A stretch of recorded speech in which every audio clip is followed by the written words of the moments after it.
अभी तक मैं 236 बार डोनेशन कर चुका हूँ। 141 टाइम होल ब्लड और 95 टाइम प्लेटलेट्स हैं। या तो पैर काटेंगे या टांग काट के कहीं से भी निकलेगा, क्योंकि कटने फटने से ब्लड बाहर आता है। बोलते हैं ना कि भाई हमने ब्लड दिया और उसकी जान बचाई। ये एक हमारे दिमाग में थोड़ा सा गलत फहमी है। ब्लड कैंसर हो गया जी, शुगर हो गई, हेपेटाइटिस हो गई, हाँ जी, ये कुछ ऐसी जानलेवा बीमारियां हैं जो आपके शरीर को, अगर आप रेगुलर डोनर हैं तो आपको टच भी नहीं करेंगी। नमस्कार दोस्तों, आज का पॉडकास्ट आपके लिए लेकर आए हैं मिस्टर सुरेश सैनी के साथ। He is a record holder in blood donation और इन्होंने अपनी लाइफ में 236 टाइम्स ब्लड डोनेट किया है। आइए जानते हैं इनकी जर्नी के बारे में।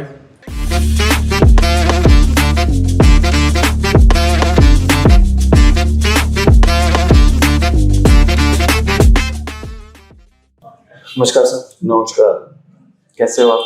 बढ़िया, फर्स्ट क्लास। और सर, हम आपसे आज बात करेंगे आपकी जर्नी के बारे में कि आप अपने आप को कैसे बताओगे कि मैं, आप जैसे ब्लड डोनेशन में आए तो वो जर्नी आपकी कैसे शुरू हुई, और थोड़ा सा इंट्रोडक्शन पब्लिक के लिए प्लीज। मैं कैप्टन डॉक्टर सुरेश कुमार सैनी, मैं करनाल, कर्ण की धरती करनाल और इंद्री मेरा गांव है। 1986 में मैंने आर्मी ज्वाइन करी और आर्मी ज्वाइन करने के बाद में दिसंबर 1986 को मेरे को पहली बार ब्लड डोनेशन करने का मौका मिला। वो मेरे लिए एक नया अनुभव था, क्योंकि उससे पहले मैंने कभी डोनेशन नहीं किया था। और पहला डोनेशन करने के बाद तब से लेके आज तक मैंने कभी पीछे मुड़ के नहीं देखा, और तब से ये मेरी कंटिन्यू जर्नी स्टार्ट है। अभी तक मैं 236 बार डोनेशन कर चुका हूँ। 141 टाइम होल ब्लड और 95 टाइम प्लेटलेट्स हैं। मेरा नाम World Book of Record, Asia Book of Record का grand master, India Book of Record, Indian Book of Record, Harvard Book of London, London Book of Record, European Book of Record, ऐसे ही 50 से ज्यादा national international book of records में मेरा नाम दर्ज है। और मैं सब डिवीजन से लेके यूनाइटेड नेशन तक अवार्डी हूँ। पिछले 2 साल से मेरा नाम पद्मश्री के लिए नॉमिनेट हुआ है, और इस साल भी मैं 2024 से पद्मश्री का नॉमिनी हूँ। और सर, आपको मोटिवेशन कैसे मिली इस चीज की कि मैंने ब्लड डोनेट करते रहना है रेगुलर इंटरवल पे, या उसके बारे में थोड़ा सा बताइए। एक्चुअली जब पहली बार गए थे तो इतना आइडिया नहीं था ब्लड डोनेशन के बारे में, और हम 10 लड़के गए थे, अंडर ट्रेनिंग थे उस टाइम आर्मी में। मैंने 33 ईयर्स आर्मी में सर्विस की है, और मैं 31 जनवरी 2020 को अभी रिटायर हुआ। तो वहां जाने के बाद में इतनी अवेयरनेस नहीं थी उस टाइम पे, ये नहीं पता था कि ब्लड डोनेशन एक्चुअली होता कैसे है। और आइडिया ये था कि या तो पैर काटेंगे या टांग काट के कहीं से भी निकलेगा, क्योंकि कटने फटने से ब्लड बाहर आता है। हाँ जी। तो ये तो पता ही नहीं था भाई, ये तो एक छोटा सा प्रोसेस है कि जैसे आप इंजेक्शन लेते हैं, उससे थोड़ी सी मोटी नीडल होती है। 1980s की बात है, 1986 की। 86 की। ना इतने कैंप लगते थे, ना कोई मोटिवेशन लेक्चर होता था इसके बारे में, और उस टाइम पे एक्चुअली जरूरत भी बहुत कम पड़ती थी, बशर्ते कि जो आज के टाइम के अंदर में चल रहा है आजकल तो बहुत ही ज्यादा रिक्वायरमेंट है। तो गए, हमने पूछा उससे जाके, नो ने रिफ्यूज किया। तो मेरे से पूछा, मैं तो डोनेशन तो कर दूंगा, लेकिन मेरे को पता नहीं है भाई डोनेशन के बारे में करना कैसे। तो उन्होंने बताया कि भाई एक इंजेक्शन लगवाया ना, हाँ, उसमें थोड़ी सी मोटी नीडल है, वो लगाएंगे और निकाल देंगे। नो प्रॉब्लम, कोई दिक्कत ही नहीं है। फिर मेरे को, तो वो मेरा फर्स्ट डोनेशन था। उसके बाद दोबारा अप्रैल में 87 में फिर मेरे को मौका मिला डोनेशन का। ये इन सर्विस ऑफ आर्मी? हाँ, आर्मी सर्विस ज्वाइन करने के बाद 27 नवंबर 1986 को आर्मी ज्वाइन की थी मैंने। उसके बाद ही मेरा फर्स्ट डोनेशन हुआ था, और तब से लेके कंटिन्यू मैं इस मुकाम पे, क्योंकि ब्लड एक ऐसी चीज है कि आप लोग सभी जानते हैं कि ब्लड, अभी तक साइंस इतनी तरक्की नहीं कर पाई कि कोई कृत्रिम ब्लड बना सके, और ना ही कोई इसका अल्टरनेट है। हाँ जी। ये एक गॉड की क्रिएशन है ह्यूमन बॉडी के अंदर में, कि मानव शरीर ही रक्त का मैन्युफैक्चर करता है, और एक मानव दूसरे मानव को अपना रक्त डोनेट करके उसकी हेल्प कर सकते हैं। बोलते हैं ना कि भाई हमने ब्लड दिया और उसकी जान बचाई। ये एक हमारे दिमाग में थोड़ा सा गलत फहमी है कि हमने नहीं जान बचाई, जान बचाने वाला तो ऊपर वाला है।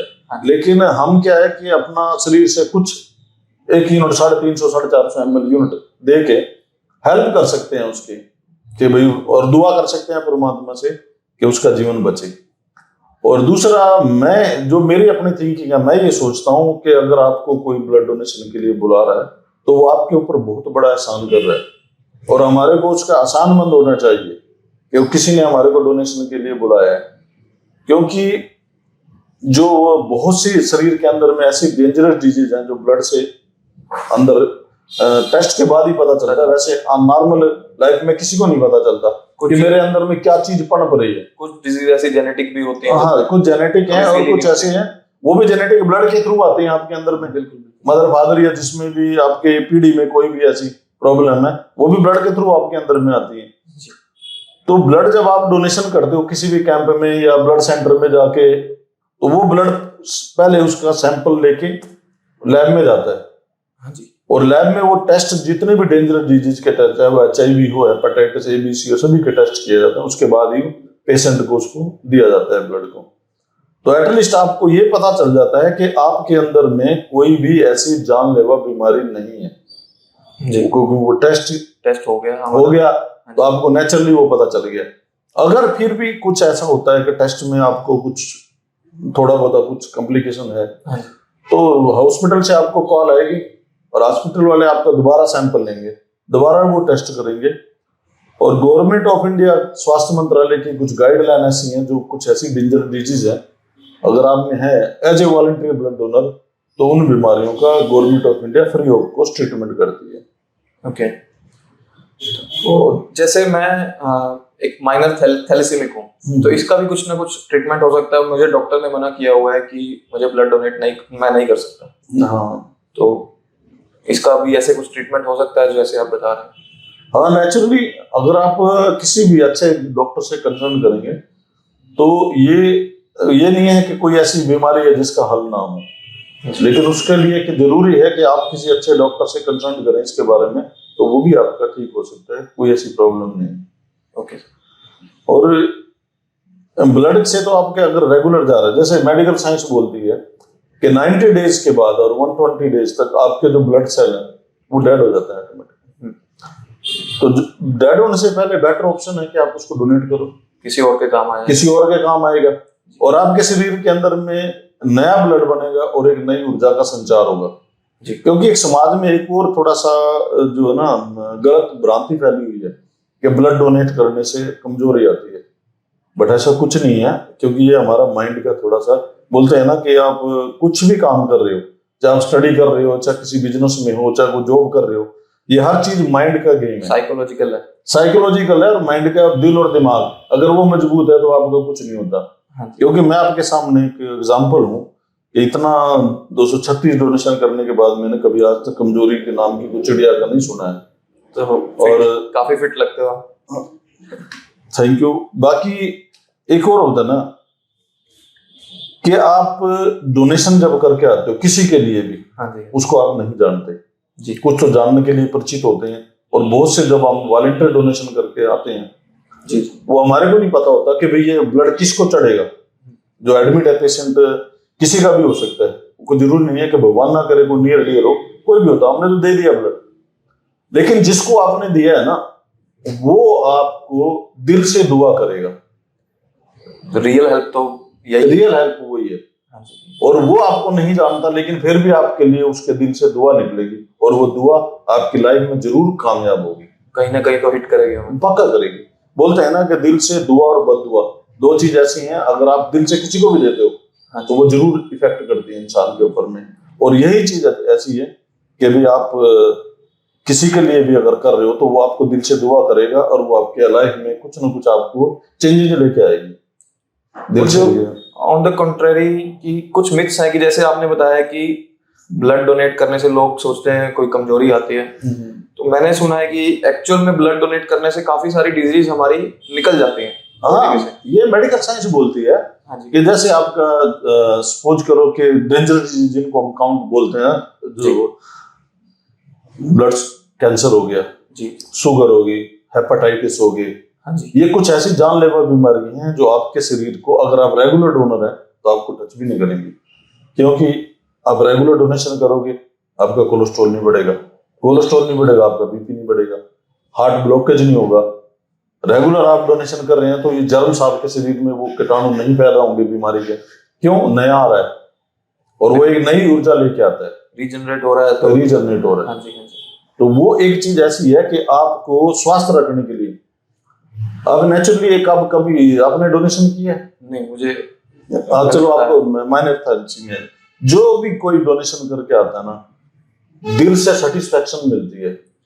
वो तो जैसे कि कोई भी मैंने- कुछ भी हम किसी के लिए करते हैं सेटिस्फेक्शन, लेकिन ये एक ऐसा है क्योंकि ब्लड एक ऐसी चीज है आपके शरीर के अंदर में, ये मेन ऑर्गन लगा दो इसको जी, जैसे बाकी ऑर्गन किससे काम करते हैं, ब्लड से। ब्लड से काम, चाहे आपका हार्ट है चाहे आपका माइंड है, सभी जो न्यूट्रिएंट्स हैं ब्लड ही पहुंचाता है नेचुरली हाँ जी। ब्लड की ही छोटी छोटी जो अंदर नसें हैं वो ले जाके उनको पंपिंग करती हैं, हार्ट चलता है। हाँ जी। बोला ब्लड ब्लॉकेज हो गया, नस ब्लॉकेज, नस पड़ गई है दिमाग की, तो वो ब्लड की वजह से, ब्लड की वजह से। तो ऐसा मौका ही क्यों दो कि आपके शरीर के अंदर में कि ब्लड पड़ा पड़ा जमे और कोई ऐसी मिस हैपनिंग ना हो। तो उससे बेटर ऑप्शन है कि डोनेशन करें। और खास करके युवा, आजकल जो युवा पीढ़ी है हमारी वो थोड़ा सा इसमें डरती है, अभी भी डरती है, अभी भी डरती है क्योंकि इतना हम लोग ने एक मिशन रक्त क्रांति शुरू किया हुआ है कि जैसे देश में हरित क्रांति आई थी कृषि के क्षेत्र में, हाँ जी हाँ। दूध के क्षेत्र में श्वेत क्रांति आई, तो ऐसे ही हम लोगों ने पूरा हिंदुस्तान के अंदर में रक्त क्रांति लाने का एक प्रयास कर रहे हैं मिशन रक्त क्रांति के तहत, ताकि पूरे हिंदुस्तान में रक्त क्रांति आए और कोई भी गरीब आदमी या किसी का भी नियर डियर ब्लड की कमी से अपनी जान ना गवाए, ताकि किसी का कोई एडमिट हो और वो जाके हॉस्पिटल में खड़ा हो तो डॉक्टर ये ना बोले भाई आप 3 यूनिट का अरेंजमेंट करो या 4 यूनिट का, जैसे भी है। और बहुत से ऐसे इमरजेंसी केसेस हो जाए, एक्सीडेंट हो गया, तो उन वे में कभी ऐसा ना हो कि उनको इस चीज का ये ना सुनने को मिले कि आप डोनर लेके आओ तभी हम लोग कुछ कर सकते हैं। तो उसके लिए हम पूरे देश में एक मिसाल जलाए रखी है कि रक्त क्रांति आए। हिंदुस्तान के हर स्टेट्स में जो हमारे जो साथी हैं हर जगह से, चाहे आप हिमाचल ले लो, नरेश शर्मा जी हैं, आप J&K में जाओगे वहाँ विशाल अरोड़ा जी हैं और एक विकास जी हैं, उसके बाद उधमपुर में वहीं पे बलिंदर हिंदुस्तानी के नाम से वो भी इस सेवा में काफी लगे हुए हैं। पंजाब में जाओगे गोपाल सिंह पुरवा है, अमनदीप है, एक अपना बहुत से ऐसे लोग हैं कि जिनका मैं क्या जिक्र करूं आपको। राजस्थान में चले जाओ, वो इस राजस्थान मिशन में आपके साथ हैं। हाँ, हर स्टेट से बंदा है। हाँ। यूपी में चले जाओ, गुजरात एक ऐसा, अहमदाबाद गुजरात में एक ऐसा जगह है, सिटी है वर्ल्ड का जिसमें 100+ सेंचुरियन ब्लड डोनर है। 100+ सेंचुरियन ब्लड डोनर है और वहां सेंचुरियन ब्लड डोनर क्लब है सेंचुरी, अहमदाबाद में, मतलब प्लीज, जो 100 कंप्लीट कर चुके हैं, 100 से ज्यादा डोनेशन कर चुके हैं ओके ओके, अपने लाइफ टाइम में। हाँ, लाइफ टाइम के अंदर में वहां 100+ लोग हैं एकदम। वहां से अपना महेंद्र भाई जोशी जी हैं, उन्होंने अपना नाम ही महेंद्र रक्त क्रांति रख लिया। और वैशाली पांड्या जी हैं, वो उन्होंने अपना नाम चेंज करके वैशाली पांड्या की जगह पे वैशाली रक्तदानी कर लिया है और वो भी अभी तक 71 बार डोनेशन कर चुकी हैं, लेडी हो गए। और जो पहली जो महिला डोनेशन थी, जो इनकी बहन, वो भी गुजरात अहमदाबाद से थी। वो कब हुई थी पहली जो महिला डोनेशन था? वो अभी तो डोनेशन बंद कर दिया, लेकिन वो पहली वही थी, वो अहमदाबाद से। वो ऐसे ही हर आप यूपी में जाओगे, यूपी में लगे हुए हैं, सत्य प्रकाश आर्य जी हैं, प्रदीप असरानी जी हैं, आकाश गुप्त जी हैं, दिलीप दुबे जी हैं।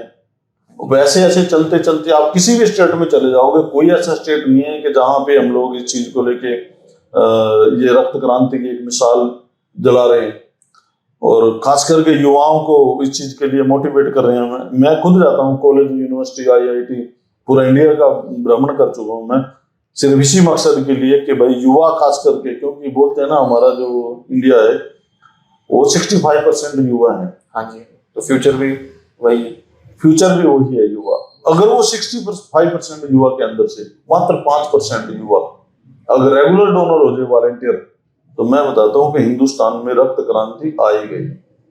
फिर कोई भी पेशेंट किसी भी ब्लड की कमी की वजह से कोई अपने प्राण नहीं गवाएगा। और यही हमारा मिशन है कि जिसमें हम लोग पूरे इसी काम पे लगे हुए हैं। हमारे हरियाणा में देखो, हरियाणा की टीम भी बड़ा अच्छी है। हमारे यहाँ यमुनानगर में है संजीव मेहता जी, स्माइल फाउंडेशन वाले, और एक हमारे जो युवा साथी हैं JP गोदारा जी, जो चौटाला से है। ओके। और चौटाला में उन्होंने एक ऐसी हल्क जगाई है कि मेरे को मार्च 2021 के चौटाला अंदर से मतलब? चौटाला उनकी पार्टी से हैं? नहीं, चौटाला गांव से हैं वो, पार्टी से किसी से नहीं। विलेज से। ये जितने भी मैंने जो आपको नाम दिए, जितने भी हमारे वॉलंटियर हैं जो सेंचुरियन ब्लड डोनर हैं और जो रक्त क्रांति के लिए काम कर रहे हैं, ये किसी पार्टी से कोई संबंध नहीं रखने वाले हैं। और वैसे आपका गवर्नमेंट भी इसमें कुछ साथ देती है या आप उनके साथ मिल बांट के काम करते हो या? नहीं, गवर्नमेंट देखो साथ दे या ना दे, वो चीज के लिए हमारा मैटर नहीं रखता कि भाई कोई वो नहीं है कि गवर्नमेंट हमारा साथ दे रही है ना, लेकिन हमारा एक काम है कि जो एक उद्देश्य पकड़ा है कि मिशन रक्त क्रांति का। हाँ जी। तो हम उसके लिए काम कर रहे हैं। जैसे मैंने आपको बताया 21 में मैं गया था सिरसा के अंदर में, और जो ये जेपी गोदारा जी हैं, इन्होंने वहाँ 15-20 गांव से युवाओं को इकट्ठा किया था कि यहाँ पे वॉलंटियर ब्लड डोनेशन की एक दीपक जलाना है। हाँ जी। तो मैं गया था एज वहाँ चीफ गेस्ट, तो वहां पे जाके हमने वो दीपक जलाया और उनका आह्वान किया युवाओं को कि आप क्योंकि आजकल जो युवा है ज्यादा नशे की तरफ अग्रसर हो रहा है और वो कुछ एरिया भी ऐसा ही, तो उस टाइम पे वो एक मिसाल जली। आज वो प्रकाश दीपक का 164 गांव में फैल गया। वाह। चौटाला के आसपास के 164 गांव वॉलंटियर हुए हैं ब्लड डोनेशन के लिए। अब ये 8 तारीख को अभी चौटाला में कार्यक्रम था, वहाँ महेंद्र रक्त क्रांति जी, विशाली रक्तदानी, नरेश शर्मा हिमाचल से, उसके बाद संजीव जी मेहता जी जो यमुनानगर से, ये इवन नेपाल से जनक खड़का जी वो आए हुए थे। और एक हमारे आप बोलते हैं ना कि हमारे को मतलब बड़ा प्राउड फील होता है, डॉक्टर संदीप सागर 2010 में उनके हादसा हुआ था, किसी ने ट्रेन से उनको धक्का दे दिया था, तो उनकी दोनों टांगे कट गई और उनको उस टाइम 30 यूनिट ब्लड की जरूरत पड़ी थी, जो ऑपरेशन हुए उनको। और आज वो दोनों आर्टिफिशियल है, उनकी जो पैर है दोनों, हाँ, ट्रेन एक्सीडेंट में। वो इस चीज को लेके उन्होंने जीवन में कई बार, वो खुद बोलते हैं कि मैंने कई बार ऐसा लगा कि मैं सुसाइड कर लूं, लेकिन फिर मेरे को ख्याल आता था और बाद में उन्होंने सोचा कि भाई मैं, जिन्होंने मेरे लिए 30 लोगों ने खून दिया है, तो मैं क्यों ना कि मैं भी कम से कम इस मुहिम में जुड़ूं। हाँ जी। और वो अब इस मुहिम में जुड़ा है। वो खुद 40 से ज्यादा डोनेशन कर चुके हैं और 200 प्लस वो कैंप लगा चुके हैं। वैशाली बिहार से हैं, वो भी यहाँ आए हुए थे। बहुत हिम्मत वाली बात है। हाँ जी। देखो हिम्मत कब आती है कि जब भगवान ना करे किसी को जरूरत पड़े, और जब जरूरत पड़ती है ना, तब उसको ये पता चलता है कि ब्लड की एक्चुअली अहमियत क्या है। हाँ जी। और वहां से एक बोलता है ना, रक्तदानी पैदा होता है।